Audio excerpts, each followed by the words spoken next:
ఎబ్సెట్లో మంచి ర్యాంక్ సాధించడం అనేది కేవలం కష్టపడడం మీద మాత్రమే కాదు, స్మార్ట్ వర్క్ మీద కూడా ఆధారపడి ఉంటుంది. మీరు ప్రిపేర్ అవ్వడానికి కొన్ని ముఖ్యమైన చిట్కాల గురించి ఇప్పుడు తెలుసుకుందాం. సిలబస్ మరియు ఎగ్జామ్ ప్యాటర్న్ పై అవగాహన ఉండాలి. మొదట సిలబస్ కాపీని దగ్గర పెట్టుకోవాలి. ఏ టాపిక్స్ కి ఎక్కువ వెయిటేజ్ ఉందో గమనించాలి. ఏ సబ్జెక్టుకు ఎన్ని మార్కులు ఐడియా ఉండాలి. ఇంజనీరింగ్ మ్యాథమెటిక్స్ 80, ఫిజిక్స్కు 40, కెమిస్ట్రీకు 40, మొత్తం 160 మార్కులు. Agriculture and pharmacy, biology, botany 40 plus zoology 40, physics 40, chemistry 40, మొత్తం 160 మార్కులు.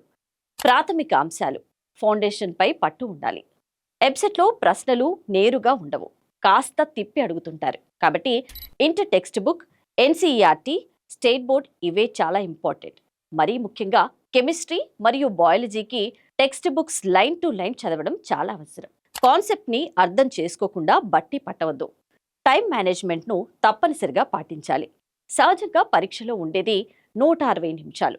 ప్రశ్నలు 160 అంటే ఒక ప్రశ్నకు కేవలం 1 నిమిషం మాత్రమే సమయం ఉంటుంది. ప్రాక్టీస్ చేసేటప్పుడు స్టాప్ వాచ్ పెట్టుకుని చేయాలి.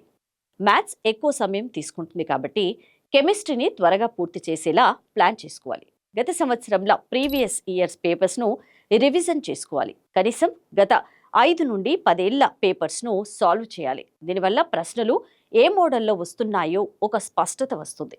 కొన్నిసార్లు అదే మోడల్ ప్రశ్నలు రిపీట్ అయ్యే అవకాశం కూడా ఉంది. సిలబస్ పూర్తయ్యాక లేదా చదువుతున్నప్పుడే వారాంతాల్లో మాక్ టెస్ట్లు రాయాలి. ఆన్లైన్ ఎగ్జామ్స్ ఎలా ఉంటుందో అలవాటు పడడానికి ఇది చాలా అవసరం. తప్పులను విశ్లేషించుకొని వాటిని సరిదిద్దుకోవాలి. సబ్జెక్టు వారీగా ఈ చిన్న టిప్స్ను ఫాలో అవ్వాలి. మ్యాథమెటిక్స్ ఫార్ములాలు అన్నీ ఒక దగ్గర రాసుకొని రోజు రివైజ్ చేయాలి.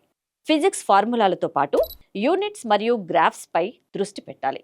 కెమిస్ట్రీ, ఆర్గానిక్ కెమిస్ట్రీలో నేమ్ రియాక్షన్స్, ఇనార్గానిక్లో పీరియాడిక్ టేబుల్ బాగా ప్రాక్టీస్ చేయాలి. నెగటివ్ మార్కింగ్ లేదు కాబట్టి పరీక్షల్లో అన్ని ప్రశ్నలను అటెంప్ట్ చేయడానికి ప్రయత్నించడం ఉత్తమం. ఇలా పక్కా ప్లాన్ ప్రకారం చదివి రాస్తే మంచి ర్యాంక్ రావడం ఖాయం.